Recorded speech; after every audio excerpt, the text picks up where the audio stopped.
Wa intidharus salati ba'da as-salati minal qurubat. Wa mithaluhu an tusalliyal maghriba thumma tajlisa fil masjidi li ajli al-isya'i hatta tusalliyaha. Wa intidharus salah, dan menunggu atau menanti-nanti masuknya waktu salat, ba'da salati, setelah melaksanakan salat, minal qurubati, itu termasuk daripada bentuk ketaatan. Setelah kita melaksanakan salat, lalu kita menunggu dan menantikan salat berikutnya, duduk i'tikaf di masjid, ini termasuk daripada al-qurubat, daripada bentuk ibadah dan ketaatan yang akan mendekatkan kita kepada Allah Subhanahu wa taala. Contohnya bagaimana? Wa mithaluhu, dan contohnya an tusalliyal maghriba, engkau melaksanakan salat maghrib. Seperti tadi, sebagian di antara pian ada yang salat maghrib di masjid. Tsumma tajlisa fil masjidi, kemudian engkau duduk di masjid, enggak kembali ke rumah, duduk di masjid. Li ajlil isya'i, karena menantikan masuknya waktu isya. Hatta tusalliyaha, sehingga engkau lalu melaksanakan salat isya tadi. Ini termasuk al-qurubat, ibadah dan ketaatan yang akan mendekatkan diri kita kepada Allah Subhanahu wa taala. Jadi tidak sia-sia dari sejak tadi pian duduk di sini, baca sholawat kamilah sampai pelajaran dimulai, sampai nanti masuk waktu isya dan sholat isya berjamaah.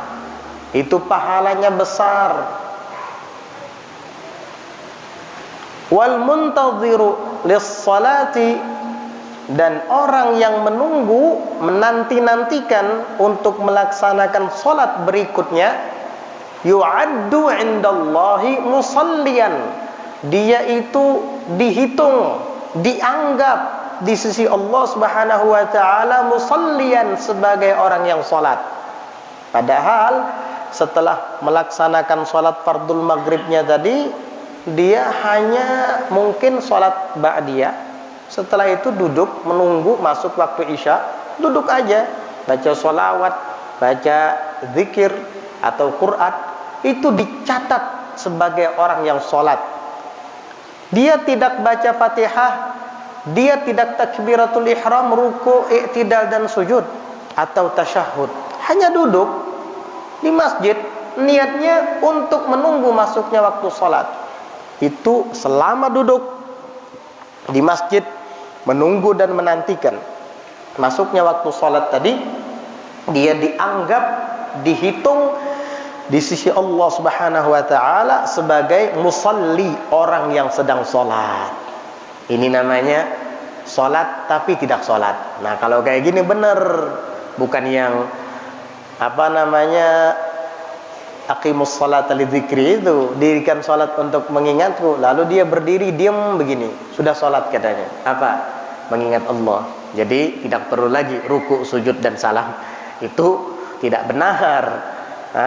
Nah, kalau ini memang benar, ada riwayatnya. Tetapi kamu jangan bilang saya sholat. Salah kalau kamu mengatakan saya sholat, padahal kamu cuma duduk-duduk saja. Tetapi kalau kamu mendapatkan pahala sholat, itu benar, karena ada riwayatnya. Orang yang duduk menunggu sampai masuk waktu sholat berikutnya dicatat sebagai orang yang sholat, walaupun dia tidak sholat. Fadilatnya, catatannya, keutamaannya seperti itu, kendati pun pada hakikatnya kamu tidak sholat. Ini dari tadi pian duduk di sini dicatat sebagai orang yang sholat ini. Kenapa? Karena kita di sini duduk beribadah, belajar dan mengajar ilmu agama sambil menunggu masuknya waktu salat isya.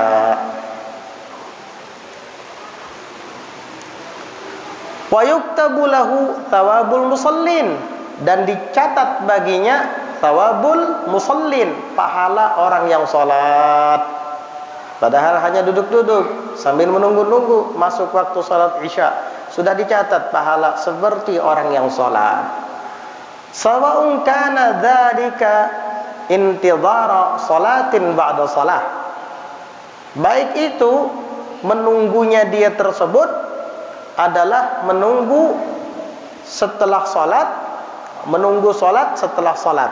Artinya dia duduk setelah sholat maghrib menunggu masuk waktu isya, atau dia duduk setelah sholat zuhur menunggu masuk waktu asar. Itu namanya intidharu sholatin ba'da shalah. Baik itu menunggu masuknya waktu sholat setelah dia melaksanakan sholat sebelumnya, atau sabaqa ilal masjidi qabla an tuqamas salatu, atau dia lebih dulu datang ke masjid sebelum didirikannya sholat, faqa'ada, lalu ia duduk di masjid, yantadhiruha, menunggunya, yakni menunggu sholat didirikan. Ketika dia mendengar azan zuhur dikumandangkan, dia langsung bergegas mengambil air wudhu di rumahnya dan lebih dulu berangkat ke masjid. Salat tahiyatul masjid, salat qabliyah zuhur, duduk sambil megang tasbih. Untuk apa? Untuk menunggu salat didirikan. Nah, selama dia duduk menunggu qomat untuk salat zuhur, dia dicatat sebagai orang yang salat. Padahal tadi dia hanya salat 2 rakaat saja, salat qabliyah misalnya, atau 4 rakaat salat qabliyah yang muakkad dan yang tidak muakkad dia laksanakan, sekaligus digabungnya dengan salat tahiyatul masjid dan salat sunat wudu misalnya. Setelah itu dia duduk menunggu kaum mendirikan salat, mengumandangkan iqamat, dan sambil menunggu jamaah-jamaah yang lain berdatangan, itu dicatat sebagai orang yang salat, walaupun dia tidak salat, duduk saja begini. Inilah hebatnya keutamaan menunggu masuknya waktu sholat. Duduk di tempat tersebut, duduk di musalla itu, atau duduk di masjid itu, niatnya menunggu sholat didirikan, kamu sudah dicatat sebagai orang yang sholat. Maksudnya pahalanya ada seperti itu, ya, walaupun pada hakikatnya kamu tidak sholat. Walladzi yamkuthu fi mahallihi alladhi shalla fihi la tazalul malaikatu tastaghfiru lahu wa tad'u lahu fi mahallihi alladhi shalla fihi hatta yuhditha aw yatakallama. Walladzi yamkuthu fi mahallihi, dan orang yang tetap berdiam di tempatnya, alladzi shalla fihi, yang ia baru saja sholat di situ. Setelah salam dia tetap berdiam di tempat sholatnya tersebut. La tazalul malaikatu, senantiasa selalu para malaikat tastaghfiru lahu, memintakan ampun untuknya, wa tad'u lahu, dan mendoakan kebaikan baginya, hatta yuhditha, sehingga ia berhadas, au yatakallama, atau berbicara.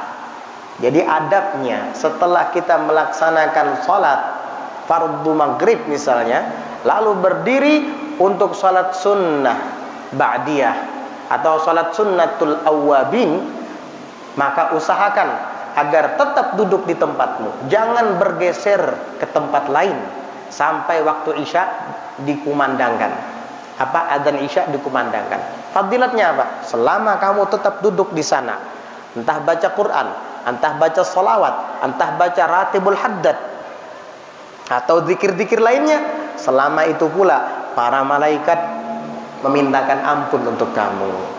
Jibril, Mikail, Israfil, semua malaikat mengucapkan astaghfirullahalazim li fulan, astaghfirullahalazim li fulan. Namamu disebut oleh malaikat. Ya Allah, ulun memintakan ampun untuk si fulan, untuk si anu yang duduk di masjid setelah sholat sunnah dia laksanakan dan tidak beranjak pergi meninggalkan tempat dia sholat, terus duduk. Malaikat memintakan ampun untuknya. Kalau istighfar dari malaikat kepada Allah untuk kita tidak diragukan, pasti diterima. Tapi kalau istighfarnya kita, tanda tanya antara diterima atau tidak. Itulah keuntungan orang yang setelah sholat sunat lalu salam dan tidak pergi meninggalkan tempat sholatnya, tetap terus duduk di sana. Malaikat memintakan ampun untuknya, beristighfar untuknya. Selama apa? Selama kamu ada di sana, sampai nanti kamu berhadas. Apabila nanti kamu berhadas, buang angin misalnya, maka malaikat berhenti untuk beristighfar untuk kamu dan mendoakan kamu. Terus udah, kamu pergi saja ambil air wudhu sana. Atau dia berbicara, pas kemudian setelah salam ada temannya, kesini bang, aku tadi melihat tikam pas lewat maunjun di pinggir sungai misalnya. Kamu bicara yang tidak karuan, bicara dunia yang tidak penting. Sudah, malaikat berhenti beristighfar untuk kamu. Tapi kan saya tetap duduk di tempat duduk saya, tidak bergeser, tidak pergi ke tempat lain. Iya, tapi kamu bicara. Jadi bagaimana? Jangan bicara. Atau ketika sedang niatnya seperti itu, HP-nya bunyi, diangkat, halo, waalaikumsalam. Iya, esok insya Allah ulun ke sana. Siap. Waalaikumsalam. Bismillah. Sudah, malaikat tidak akan memintakan ampun lagi untuk kamu dan tidak berdoa lagi untuk kamu. Kenapa? Kamu sih bicara. Jadi adabnya, setelah kamu selesai melaksanakan sholat sunat ba'diyatul maghrib atau sholat sunat awabin, sambil menunggu masuknya waktu sholat isya, duduk sajalah, jangan bicara duniawi dan usahakan jangan sampai berhadas. Maka selama itu malaikat memintakan ampun untuk kamu, istighfarnya malaikat pasti diterima oleh Allah. Ini namanya duduk tanpa beristighfar, tapi nilainya seperti beristighfar, bahkan lebih. Kenapa? Karena yang mengistighfarkannya kita, bukan kita, malaikat. Dan mendoakan yang baik-baik untuk kita. Itulah rahasianya. Kenapa orang soleh itu selalu baik terus nasibnya? Karena malaikat yang berdoa untuk mereka. Bagaimana caranya? Nih rahasianya, baru saja disampaikan. Berkat menuntut ilmu tahu rahasianya. Orang soleh itu ya bagus saja, rezekinya bagus, sehat, enak terus. Nah iya, malaikat mendoakan mereka. Malaikat memintakan ampun untuk mereka. Caranya apa? Rahasianya. Ini tadi barusan rahasianya disampaikan. Tinggal piannya aja lagi. Nanti mau mengamalkan atau tidak. Amalkan aja nanti. Coba nanti amalkan. Bagaimana tidak baik kalau malaikat saban malam mendoakan yang baik-baik untuk pian. Rahasianya yaitu setelah sholat maghrib, sholat sunat ba'diyah, mau ditambah dengan sholat sunat awabin, terserah mau berapa rakaat, sampai 20 rakaat misalnya. Ya sebisanya kamu lah. Ulun kada kawa bibeh kepanjangan, paling ulun kawa salat sunat ba'diyah nang 2 rakaat aja. Enggak apa-apa. Silakan salat sunat ba'diyah maghrib 2 rakaat. Tapi ingat, usahakan jangan sampai buang angin, jangan sampai berhadas sampai masuk waktu isya, dan jangan sampai berbicara duniawi dan yang tidak penting sampai masuk waktu isya. Selama itu juga malaikat memintakan ampun untuk kamu dan berdoa yang baik-baik untuk kamu. Kalau kita berdoa yang baik-baik juga sering, tapi belum tentu lengkap. Ya Allah, mudah-mudahan rezeki saya lancar. Ya Allah, mudah-mudahan usaha saya bagus. Mudah-mudahan badan saya sehat. Semua doanya baik-baik, tapi mungkin terkadang ada yang ketinggalan. Kamu mungkin ketinggalan berdoa supaya rukun di rumah tangga, mungkin nggak sempat memanjatkan doa itu. Karena kita manusia sering lupa. Akhirnya doanya kabul, rezekinya bagus, urusannya lancar, badannya sehat, tapi bakal lahir 2 laki bini. Kenapa? Karena kamu belum sempat berdoa supaya rukun dalam rumah tangga. Iya kan? Iya, nggak sempat saya berdoa itu, nggak kepikiran soalnya, nggak ingat. Sudah, biarkan malaikat yang berdoa untuk kamu, pasti lengkap. Pasti lengkap. Semua sisi dan sudut kebaikan akan didoakan untuk kamu. Yang kamu kemungkinan tidak ingat berdoa untuk itu, malaikat ingat. Itulah keuntungan apabila kita duduk setelah sholat yang pertama, lalu tidak bergeser sampai masuk kepada sholat yang berikutnya. Malaikat memintakan ampun, malaikat mendoakan yang terbaik untuk kita dengan 2 syarat. Jangan sampai hadas dan jangan sampai bicara yang tidak penting, tidak karuan. Paham? Itu rahasianya itu. Rahasianya gitu. Dari mana kita dapat? Dari belajar. Kalau nggak belajar nggak tahu. Buktikan, amalkan itu. Kalau doa malaikat nggak ada yang ketinggalan. Semua bentuk kebaikan dipanjatkan oleh malaikat kepada Allah. Untuk siapa? Untuk kita. Luar biasa. Manusia biasa seperti kita didoakan malaikat. Jibril mendoakan, Mikail mendoakan, Israel, malaikat pencabut nyawa mendoakan kita. Mudah-mudahan panjang umur, kata Israel. Luar biasa bukan? Luar biasa ya. Malaikat pencabut nyawa sudah mendoakan panjang umur pasti kamu. Israelnya mendoakan. Itulah keuntungan kita duduk setelah sholat, menanti dan menunggu masuk sholat berikutnya. Tidak bicara, tidak berhadas, duduk di tempat di mana kita sholat setelah salam. Dah, zikir aja dah, sholawat aja dah, baca Quran. Sebentar, tapi pahalanya besar. Sayang dilewatkan. Mudah-mudahan kita bisa mengamalkan, insyaallah. Amin. Kullu dzalika qad waradat bihil akhbaru 'anin nabiy sallallahu alaihi wasallam. Semuanya itu sungguh telah datang dengannya riwayat-riwayat hadis dari Nabi sallallahu alaihi wasallam. Itu tadi yang diceritakan. Duduk menunggu sampai masuk waktunya sholat, itu dicatat sebagai orang yang sholat walaupun dia tidak sholat. Ada hadisnya. Kemudian duduk di tempat kita sholat dan tidak berbicara yang tidak penting, juga tidak berhadat, hanya berzikir di sana sampai seberapa lama kita di situ, maka segitu juga para malaikat memintakan ampun untuk kita dan berdoa yang baik-baik untuk kita. Itu semua ada riwayatnya. Apa kata Al-Habib Abdullah bin Ali Al-Haddad? Qala Rasulullah sallallahu alaihi wasallam. Bersabda Rasulullah sallallahu alaihi wasallam, Ala adullukum, maukah aku tunjukkan kepadamu, ala ma yamhullahu bihil khataya, atas yang Allah akan hapus dengannya al-khataya, segala kesalahan-kesalahan.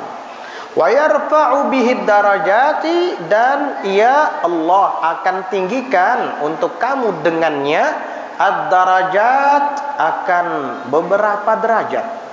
Mau enggak kata Nabi saya kasih tahu, kalau ini diamalkan dosa-dosamu dihapus, derajatmu diangkat. Mau enggak kata Nabi? Ya, para sahabat pasti mau. Lalu disebutkan oleh Nabi, yang pertama, isbaghul wudhu'i alal makarih, menyempurnakan wudhu alal makarih, atas rasa tidak senang. Artinya di saat kita sedang tidak suka, berat untuk menyentuh air, apalagi berwudu, kita lawan rasa berat itu, kita lawan rasa tidak senang itu. Tuh pahalanya besar. Apalagi bangun tengah malam mau sholat tahajud, harinya hujan lagi, itu mau wudu kayaknya berat karena dingin. Tapi kamu lawan rasa berat, rasa tidak suka berwudu tersebut, itu pahalanya besar. Allah hapus dosa-dosamu dan Allah tinggikan derajatmu. Itu isbaghul wudhu'i alal makarih, menyempurnakan wudu di saat sedang tidak senang, di saat merasa sedang tidak suka. Dilawan rasa itu, dia sempurnakan wudunya. Arti menyempurnakan wudu, adab-adab dan sunnah-sunnah wudu dia laksanakan. Sunnah-sunnahnya mencuci tangan, bersiwak, kumur-kumur dan istinsyak, memasukkan air ke hidung lalu mengeluarkannya, dan kemudian membasuh anggota wudu yang empat, anggota wudu yang 4, berikut dengan sunnah-sunnahnya, yaitu 3 kali, dan berikut dengan doa-doanya, doa membasuh wajah, doa basuh tangan, doa mengusap kepala, doa ketika mengusap sunnah mengusap telinga, doa ketika sunnah menggosok leher bahagian belakang atau raqabah, dan doa ketika mencuci kaki yang kanan dan kiri bersamaan dengan taslif 3 kali. selesai sempurna wudunya, dan kemudian dia berdoa sambil mengarahkan mata ke atas. Setelah selesai membaca doa wudu, dia baca surah Al-Qadr, inna anzalnahu fi lailatul qadar, sampai akhir. Itu disebut dengan isbaghul wudu, menyempurnakan wudu. Pahalanya besar, walaupun hatinya keberatan karena mungkin terlalu dingin untuk berwudu di malam hari, di subuh hari. Dia lawan rasa itu, dia lawan rasa keberatan itu. Besar pahalanya, dosa-dosanya luntur, dan derajatnya diangkat oleh Allah Subhanahu wa taala. Itulah amalan para wali. Makanya para wali itu setiap hari, bahkan setiap detik, derajatnya terus diangkat, ditinggikan oleh Allah Subhanahu wa taala. Imam Syafi'i radhiyallahu anhu arda, amalannya begitu. Sampai-sampai Sayyidatuna Nafisah bintil Hasan bin Zaid ibnil Hasan bin Ali bin Abi Thalib wa Fatimah Az-Zahra binti Rasulullah sallallahu alaihi wasallam. Sayyidah Nafisah ahlul bait Rasulullah. Beliau tinggal di kota Mesir satu zaman dengan Imam Syafi'i. Bahkan Imam Syafi'i sangat menghormati Sayyidatuna Nafisah. Walaupun beliau seorang perempuan, tetapi dia adalah ahlul bait, keturunan Nabi Muhammad sallallahu alaihi wasallam, seorang syarifah, seorang sayyidah. Imam Syafi'i sangat mentakzim, sangat menghormati beliau. Padahal Imam Syafi'i imam di zamannya, alim, ilmunya luar biasa. Disebutkan dalam sejarah, Imam Syafi'i itu berpesan kepada semua orang-orang yang dikenal oleh beliau.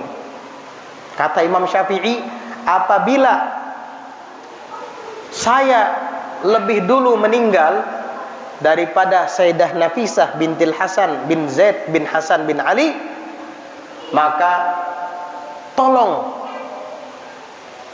beliau mau berkenan untuk menyembahyangkan jenazah saya.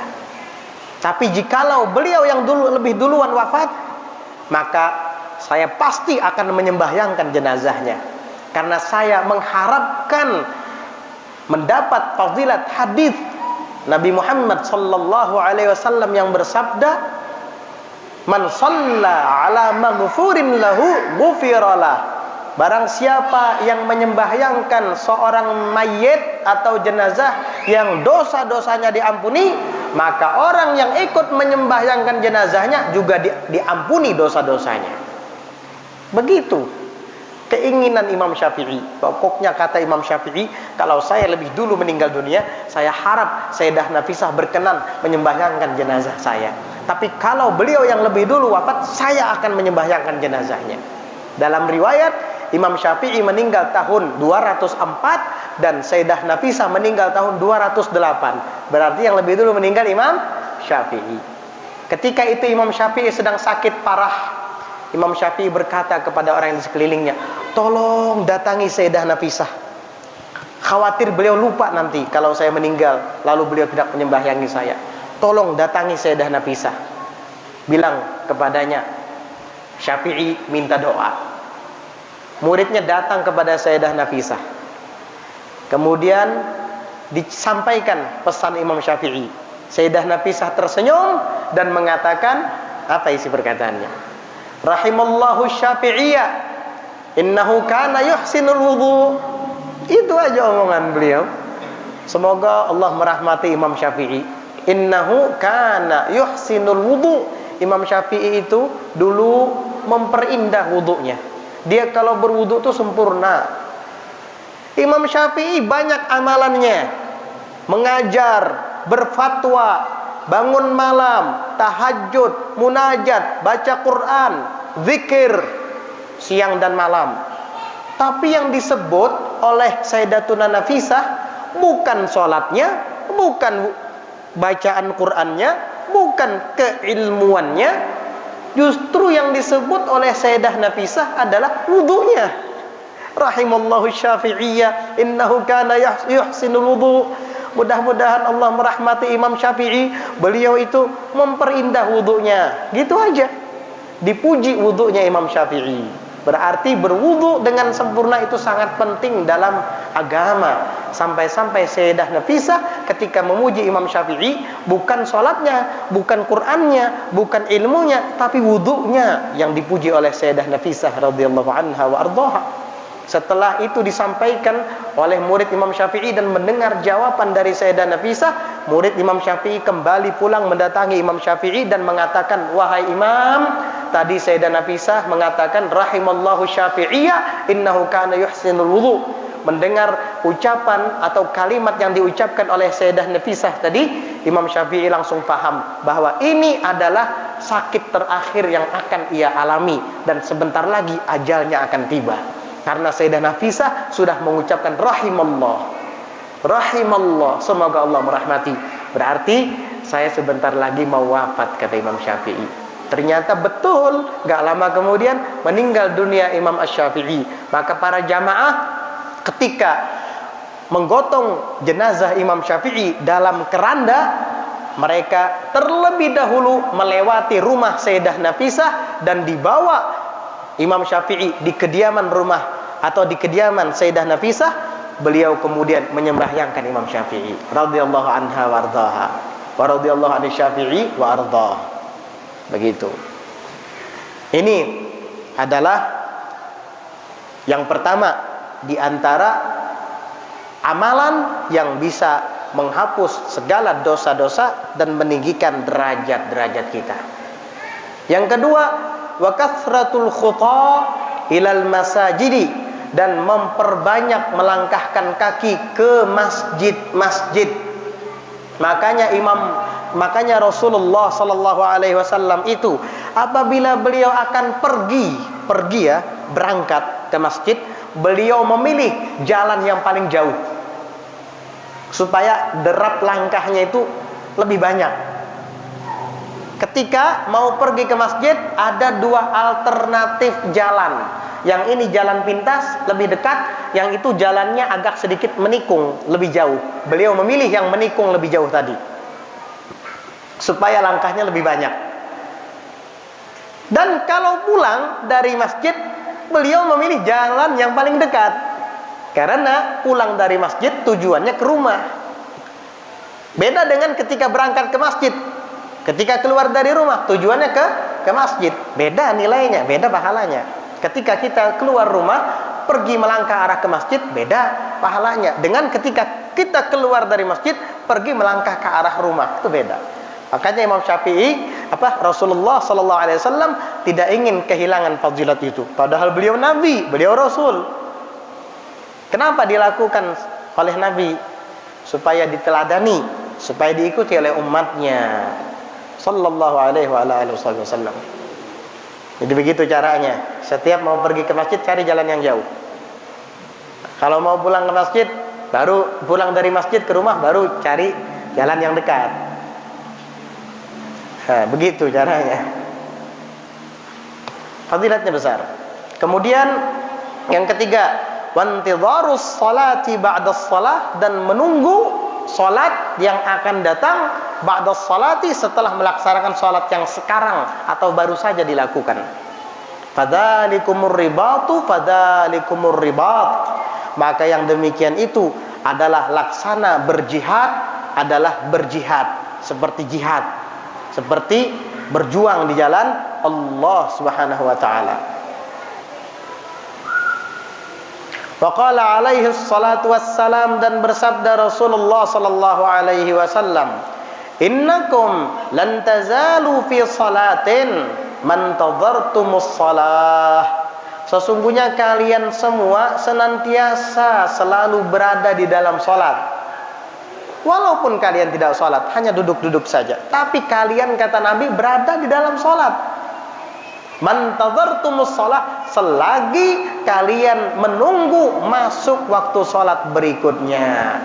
Ini kita dari tadi nunggu-nunggu masuk waktu Isya, akhirnya sampai masuk waktu Isya. Sebentar lagi kita akan sholat Isya. Duduk belajar mengajar ilmu agama seperti ini, dicatat sholat kita sekarang ini. Dapat fadilat menuntut ilmu, dapat fadilat beriktikaf, dapat fadilat sholat, padahal kita duduk. Ini hadisnya ada. Wa qala alaihi salatu wassalam, dan bersabda Rasulullah sallallahu alaihi wasallam, Basyiril masyaina ilal masajidi fi dhulami bin nuri tammi yaumal qiyamah. Beri kabar gembira, kata Nabi, kepada orang-orang yang berjalan ke masjid-masjid di bawah kegelapan malam. Dengan apa diberi kabar gembira? Bin nuri tammi yaumal qiyamah, dengan cahaya yang sempurna kelak di hari kiamat. Kita tadi berangkat dari rumah masing-masing, terutama yang datang setelah maghrib, gelap. Cuma ada cahaya lampu-lampu aja di jalanan. Nanti di hari kiamat Allah akan gantikan kegelapan malam yang kita saksikan di dunia ini dengan cahaya yang sempurna kelak di hari kiamat. Kita nih keluar dari masjid, lihat ke atas, paling bintang dan bulan yang kelihatan. Kelelawar lewat terbang gak kelihatan, karena gelap. Tapi itu kegelapan yang kita lihat dan kita saksikan di dunia ini, asalkan kita membiasakan diri untuk pergi ke masjid di bawah gelapnya suasana malam, itu akan diganti oleh Allah Subhanahu wa taala dengan cahaya yang sempurna kelak di hari kiamat. Kita punya cahaya sempurna, terang, orang melihatnya jelas, terang benderang. Nanti orang kebingungan, apa rahasianya? Kok orang ini cahayanya melebihi kita ya? Cahayanya terang sekali. Oh, ternyata waktu hidup di dunia dulu dia membiasakan diri untuk pergi ke masjid di saat suasana sedang gelap, yaitu malam. Ya, sekarang walaupun terang, tapi terangnya terang lampu. Nanti di hari kiamat jauh cahaya yang sempurna itu lebih terang dari lampu, bahkan lebih terang dari bulan purnama. Kapan? Nanti di hari kiamat. Kata Nabi apa? Yaumal qiyamah, di hari kiamat. Jangan sekarang. Ya, sekarang ya belum, nanti di hari kiamat kamu akan dapatkan itu. Wa warada, dan datang riwayat pula, anna masyal insani ilal masjid, bahwasanya berjalannya seseorang menuju masjid, yuktabulahu, itu dicatat untuknya. Satu langkah perjalanan dicatat untuknya. Apa catatannya? Wa yaj'alullahu lahu thawabahu, dan Allah akan jadikan untuknya, manusia yang berjalan tadi menuju masjid, thawabahu, pahalanya itu, khotwatan, satu langkahnya, yukaffiru biha anhu sayyi'atan, Allah akan hapus dari orang tersebut dengan satu langkah itu, sayyi'atan, akan satu kesalahan. Tidak cukup sampai di situ. Wa khutwatan yaktubulahu biha hasanatan, dan khutwatan, satu langkah itu tadi Allah akan catat dengannya untuk dia yang berjalan menuju masjid tadi, hasanatan, satu kebajikan. Wa khutwatan yarfa'u lahu biha darajatan, dan selangkah tadi juga akan Allah tinggikan untuknya dengan satu langkah itu, darajatan, satu derajat. Artinya ketika kita tadi berjalan menuju masjid, mengangkatkan kaki dan meletakkannya lagi, itu selangkah. Satu langkah itu ada 3 yang kita dapat. 1, dosa dihapus. 2, derajat ditinggikan. 3, kebaikan dicatat dalam lembaran amal kita. 1 langkah. Cep. Angkat lagi yang kiri, melangkah lagi ke depan. 2 langkah. 2 kebaikan, 2 derajat, dan 2 dosa yang dihapus. Disusul lagi dengan yang kanan, untuk langkah berikutnya 3, 4, 5. Berapa langkah tadi? Sampai ke sini. Oh, segitu juga pahala yang kita dapat. Ulun bersepeda motor bang tadi. Ulun pakai mobil bang tadi. Mana ya? Ya dikira-kira lah. Ya, kalau pakai mobil atau pakai sepeda motor biar sampainya 5 menit misalnya. Kalau berjalan melangkah 5 menit berapa? Berapa langkah itu? Ya paling 15 langkah. Ya sudah, kamu dapat pahala 15 langkah. Ya iya, 15 langkah. Ya, kira-kira begitulah. Tapi berarti sedikit ya. Iya, kamu naik sepeda motor soalnya. Udah kalau gitu, kalau merebut depan saya jalan kaki aja udah. Oh iya, mulai mana? Mulai asam-asam simpang sana. Misalnya ya, wah sangat banyak pahala yang kamu dapat. Akhirnya sampai ke sini sudah bubar majelis. Sampai ke sini sudah baca doa. Ya dikira-kira lah. Allah Ta'ala maha tahu. Allah Ta'ala maha tahu. Tetap kita dapat pahala. Tetap walaupun naik mobil, naik kendaraan, tetap dapat pahala. Cuma mengenai langkahnya kita tidak tahu. Allah maha tahu. Entah digantikan Allah dengan apa. Kalau sebanyak putaran ban, wah banyak lagi itu. Itu dari nggak ada kayak itu, riwayatnya nggak ada. Sebanyak putaran ban nggak ada.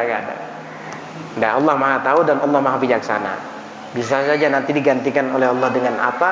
Wallahu a'lam bishawab. Paham? Wa kama yuktabu lahu mamsyahu ilal masjidi, dan sebagaimana dicatat baginya mamsyahu ilal masjidi, berjalannya dia menuju masjid, kadzalika begitu pula yuktabu lahu ruju'uhu minal masjidi ila manzilihi, dicatat pula baginya kembalinya dia dari masjid menuju rumahnya. Dapat juga pulang nanti ke rumah masing-masing, dapat.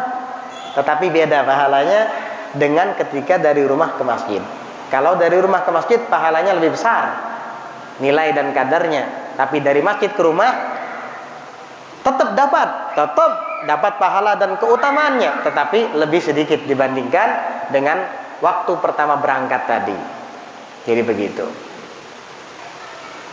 Waqala alaihi salatu wassalam, dan bersabda Rasulullah sallallahu alaihi wasallam, la tazalul malaikatu tusalli ala ahadikum, senantiasa selalu para malaikat bersolawat atas seorang di antara kamu. Kalau malaikat bersolawat itu istighfar. Karena solawat malaikat kepada kita manusia ini adalah istighfar. Artinya memintakan ampun. Senantiasa selalu para malaikat bersolawat ala ahadikum atas seorang di antara kamu. Maksudnya memintakan ampun. Selagi apa? Madama fi mahallihi alladhi shalla fi, selama ia tetap bertahan di tempatnya yang ia salat di situ. Malam yuhdits aw yatakallam, selama ia tidak berhadas dan tidak berbicara. Taqulu, malaikat itu mengatakan, Allah maghfir lahu, Allah maghfir lahu, Allah maghfir lahu. Ya Allah ampuni dia, ya Allah ampuni dia. Dan mengatakan, Allah marhamhu, Allah marhamhu. Ya Allah rahmati sayangi dia, ya Allah rahmati sayangi dia.